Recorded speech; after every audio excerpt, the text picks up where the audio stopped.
ये आप समझ गए क्वेश्चन? इसको लिख लीजिए, होमवर्क है, इसको लिख लीजिए। क्लास है 4 बजे से, अरे लेट क्लास शुरू हुई तो पढ़ लीजिए।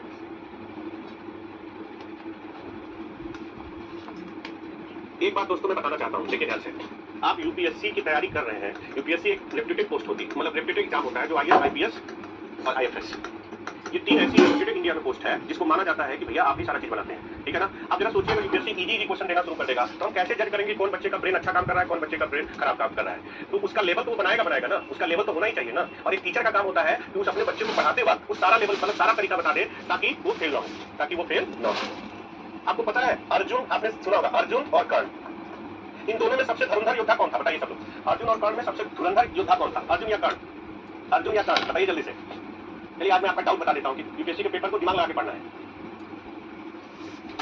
आप बताइए अर्जुन या कर्ण? साथ नहीं आएगा तो यही तो गेम है, यही तो गेम है यूपीएससी का कि हर बार नहीं देगा। सर कर्ण कर्ण कर्ण, सब लोग देखिए सबका आंसर आ रहा है कर्ण। अब बताइए कर्ण क्यों था, क्यों धुरंधर योद्धा था? कोई बता सकता है? अर्जुन नहीं था, अर्जुन कर्ण के आगे कुछ नहीं था दोस्त। कर्ण कर्ण बिल्कुल सही जवाब। क्यों था? क्योंकि इनके गुरु कौन थे? बताइए जल्दी से। और इनके गुरु कौन थे? गुरु का अंतर देखिए। इसलिए यूपीएससी में पढ़ने से पहले ये ध्यान रखना चाहिए कि जो सीख रहे हैं उसको जो सिखा रहा है बंदा वो अच्छे से हर टाइप की प्रॉब्लम बता रहा है कि नहीं, कॉन्सेप्ट क्लियर करा रहा है कि नहीं, यही गेम है। और आप रट के जाइएगा दोस्त तो आप हमको हमेशा भला बुरा बोलेंगे, क्योंकि बोलेंगे सर जो आप पढ़ाए तो रेक्टिफिकेशन था, वो एक भी लॉजिक नहीं लगा, ठीक है। यस देखिए अर्जुन थे वो द्रोणाचार्य इनके गुरु थे, और कर्ण थे वो परशुराम थे। कौन थे दोस्तों? परशुराम। और इनके बारे में तो आप जानते ही हैं, इनके बारे में तो जानते ही हैं। तो यूपीएससी यही कहता है कि आप ध्यान रखें। ये क्लियर हो गया? कॉन्सेप्ट क्लियर है? एक बार सब लोग चैट बॉक्स में बताइए फटाक से, कॉन्सेप्ट क्लियर है? थोड़ा सा और है, बस बता देता हूँ क्योंकि फिर वो डीपीपी क्वेश्चन नहीं बनेगा आपसे, तो थोड़ा सा देख लीजिए इसको। सर जी क्लास रुक के चल रही है, आपका नेटवर्क इशू होगा आशिया, ठीक है।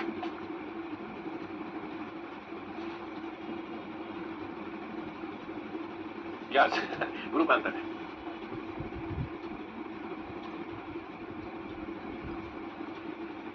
अरे कौन है भाई जो परशुराम को राम का शिष्य बना दे रहा है? अरे आप ऐसा मत करें, मतलब क्या चाहते हैं सूरज कल पूरब से न निकल के पश्चिम से निकलना शुरू कर दे? है ऐसा मत करिए साहब, कॉन्सेप्ट का मतलब होता है कॉन्सेप्ट, ठीक है। चलिए ये दे रहा है, अब एक कॉन्सेप्ट और है उसको बता देते हैं, ध्यान रखिए। देखिए ये भी एक क्वेश्चन दिया है, ये देखिए यूपीएससी इस बार हो सकता है ऐसे क्वेश्चन पूछ ले, यूपीएससी इस बार ऐसे दे दे। देखिए कुछ नया मैं बता रहा हूँ, हर बार ध्यान रखिए, इसको लिख लीजिए, इसको समझिए क्या आंसर हो सकता है।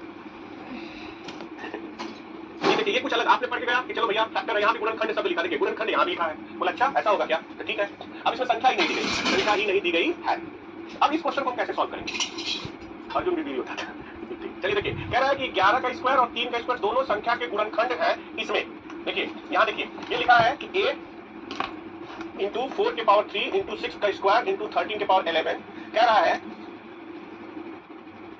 क्योंकि इसके जो फैक्टर है वो इसमें होने चाहिए, ये इसमें होने चाहिए, देखिए इसमें होने चाहिए। यानी a का क्या न्यूनतम मान होना चाहिए? a का सबसे न्यूनतम मान बताइए ताकि ये वाली संख्या इससे कट जानी चाहिए, ये वाली संख्या नहीं, ये फैक्टर है ये कट जानी चाहिए, इससे कट जाना चाहिए। फिर से समझिए क्वेश्चन अलग ढंग का है, कह रहा है कि ये अगर दिया है इसके गुणनखंड अगर इनको मान लिया जाए तो a का न्यूनतम मान क्या होना चाहिए ताकि ये गुणनखंड बने। गुणनखंड का मतलब क्या है? यानी सिंपल सा देखिए ध्यान समझिए कि ये संख्या इनसे कटनी चाहिए, इनसे कंप्लीट कट जानी चाहिए। किससे? 11 का स्क्वायर और इसमें 3 का क्यूब, यानी ये इनका होना चाहिए। क्लियर है? ध्यान देखिए, देखिए क्या इसमें 11 कहीं है? देखिए क्या इसमें कहीं 11 है? क्या इसमें कहीं 11 है? देखिए इसमें कहीं 11 है। सर वॉइस प्रॉब्लम हो रही है तो देखिए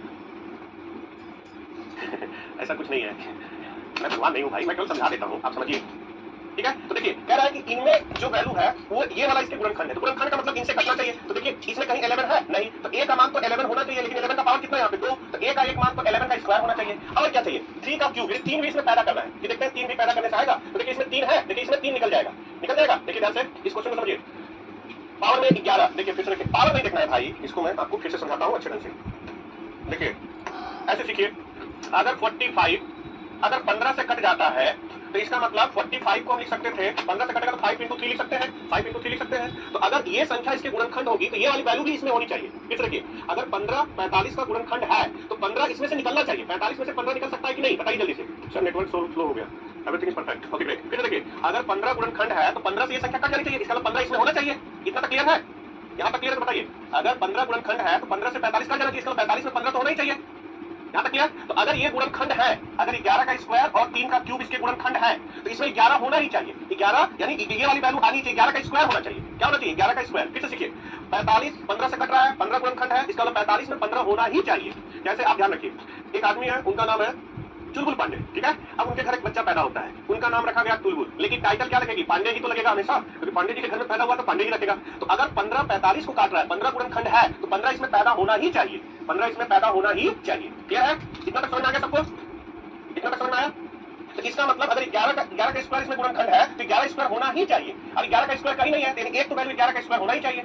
और क्या चाहिए? 3 का क्यूब। 3 का क्या चाहिए? 3 का क्यूब। तो 3 का क्यूब देखिए, क्या 3 इसमें है? देखिए 3 कहीं दिख रहा है? देखिए 6 वाले में 3 दिखेगा, 6 वाला 3 into 2 बनेगा। क्या बनेगा? 3 into 2। तो यहाँ 6 वाले में से 3 निकलेगा, ध्यान से देखिए, 6 वाले में से 3 निकलेगा तो 3 निकल गया। क्लियर है? 3 निकल गया, लेकिन ये 2 ऑलरेडी यहाँ पे पावर है, यहाँ पे 2 ऑलरेडी पावर है। तो क्यूब होने के लिए पावर कितने नंबर और चाहिए? 3 का कितना पावर चाहिए बताइए?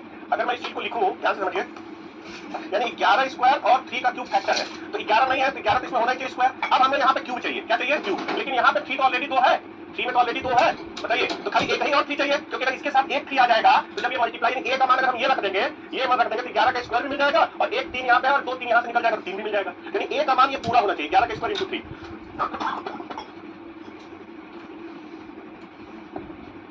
फिर से देखिए, बहुत खूबसूरत ये क्वेश्चन है, हो सकता है आ जाए इस बार, हो सकता है ऐसे क्वेश्चन इस बार आ जाए, हो सकता है ऐसे क्वेश्चन इस बार आ जाए, ठीक है। एक बार मैं फिर से समझाने की कोशिश करता हूं, ध्यान से देखिएगा सब लोग। ये एग्जांपल है, अगर 45 चुलबुल पांडे है, इनका लड़का अगर बुलबुल हुआ तो भी पांडे टाइटल रखेगा, यानी पांडे वाला इसी में आएगा। 45 का फैक्टर अगर 15 है तो 15 इसमें जरूर होगा, 15 से संख्या इसमें से निकलेगी, 15 कट जाएगा। तो अगर कोई फैक्टर है, ये कह रहा है कि 11 स्क्वायर और 3 का क्यूब फैक्टर है, तो हमको आंख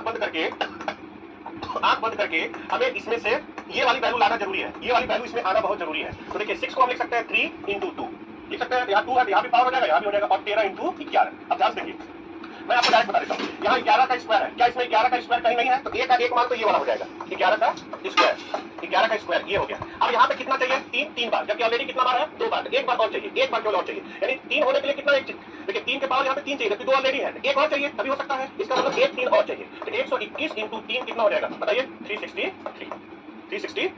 समझ में आया? 363। कोई दिक्कत?